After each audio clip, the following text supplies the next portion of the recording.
साइली, मैं नारियल पानी बेचने जा रहा हूँ, ठीक है?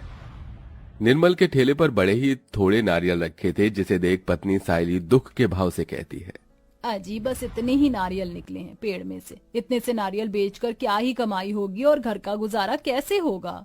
तो क्या करूं भाग्यवान, गर्मियों का मौसम है, पेड़ में पहले जितने फल नहीं लग रहे हैं। तुम ज्यादा चिंता मत करो, वो मालिक बैठा है ना, जो सारे संसार को रोटी देता है, वही हम गरीबों को भी रोटी देगा। ये कहकर निर्मल कड़ी धूप में नारियल बेचने निकल जाता है। निर्मल की जिंदगी गुजरे कुछ साल पहले ठीक थी, जब वो मद्रास में रहता था, जहां नारियल के खूब बागान थे। मगर फिर कमाने खाने वो शहर में आकर बस गई। निर्मल के ऊपर कुल 4 परिवार के पेट भरने का जिम्मा है। उसके घर के आंगन में एक नारियल का पेड़ है। जून की गर्मी से पूरी सड़क अंगारों की तरह से लग रही थी। लू के थपेड़े सीधे उस गरीब के शरीर को छू रहे थे। नारियल पानी ले लो, पी लो नारियल पानी, ताजा ताजा मीठा मीठा नारियल पानी। हे भगवान, गर्मी के मारे सुबह के 10 बजे पूरी सड़क सुनसान हो गई है। अब कहाँ जाके बेचूं अपना नारियल पानी? ठेला लेकर थोड़ा आगे बढ़ने पर उसे अमीरों के इलाके में बिना फैसिलिटी वाला पार्क दिखता है। इस पार्क में तो कितने सारे लोग बाग हैं, यहीं पर ठेला लेकर खड़ा हो जाता हूँ, नारियल बिक जाएंगे। नारियल पानी पियो, नारियल पानी, मलाई वाले नारियल पानी। तभी ग्राहक आने लगते हैं। अरे ओ नारियल वाले, एक नारियल पानी देना। जी साहब, देता हूँ। एक बड़ा नारियल चुनकर वो काट कर देता है। ये लीजिए साहब जी, इसमें ज्यादा और एकदम मीठा पानी निकलेगा। अरे पानी तो बहुत ही मीठा था, कितने हो गए? जी 50 रुपया साहब जी। ए, किस बात के 50 रुपए? वो भी इस नारियल के पानी के? अरे कोई खोया मलाई थोड़े लगा था, पकड़ 20 रुपए। अरे ऐसा मत कीजिए साहब जी, ऐसे तो मेरा नुकसान हो जाएगा। 50 रुपए एकदम जायज रेट मांग रहा हूँ, बाकी ठेले वाले तो 70-80 रुपए का बेच रहे हैं। जा, नहीं देता तुझे एक भी रुपया ज्यादा। चल आगे बढ़, चल चल चल। निर्मल के साथ ऐसा अक्सर ही होता था। दिन भर धधकती धूप में नारियल बेचकर वो थोड़ा बहुत राशन पानी लेकर घर आता है, जहां परिवार आग बरसती उस गर्मी में फूस के घर में बैठा था। माँ, पिताजी आ गए, अब खाना बना दो, भूख लगी है बहुत। बनाती हूँ मुर्गन, थोड़ी देर सब्र कर ले। देख मीना कितना रो रही है। बहू, मीना को ला दे मेरी गोदी में, अंदर गर्मी से भपका लगा है इसलिए रो रही है। थोड़ा बाहर हवा में घुमा कर लाऊंगी तो शांत हो जाएगी। पर आज तो पेड़ पौधे भी कहाँ हिल डुल रहे हैं। नारियल का पेड़ भी तार खजूर के जितने ऊंचे पर है, इससे थोड़ी हवा भी नहीं लग रही। आप तो जो कहो जी, लेकिन हमारा नारियल का पेड़ ही हम गरीबों को रोटी दे रहा है।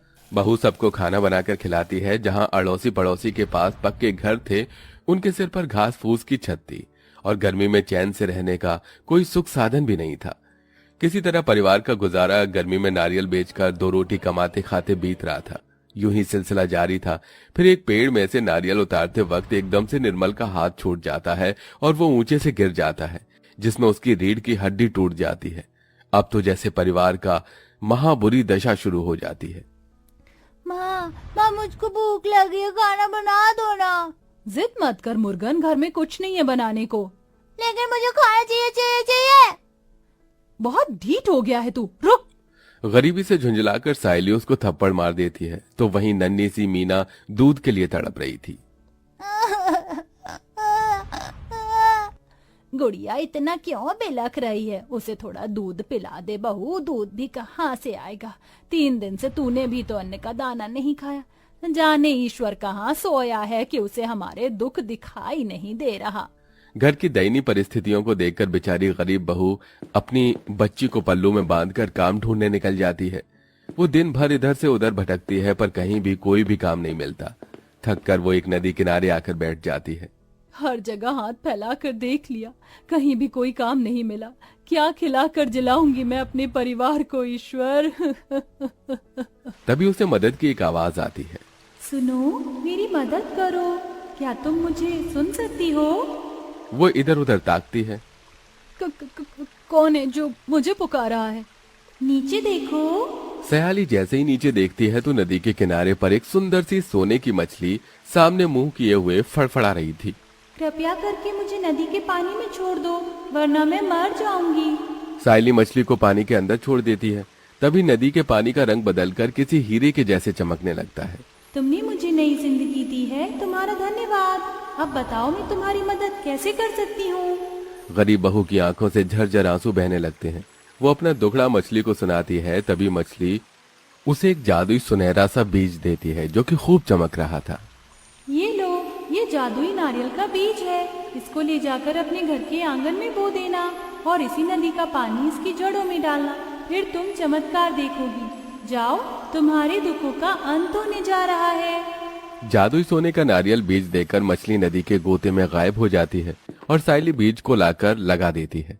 रातों रात बीज में से पौधा फूटता है जो देखते ही देखते बहुत लंबा चौड़ा सोने के नारियल का पेड़ बन जाता है और उस पर ढेरों चमचमाते सोने के नारियल टिमटिमाने लगते हैं। चमक से लुभाकर बच्चा मुर्गन आंगन में आता है।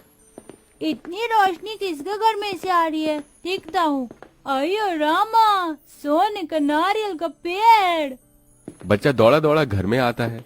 अम्मा, दादाजी, दादी जी, उठो, हमारे आंगन में सोने का बड़ा सा नारियल का पेड़ उग गया है।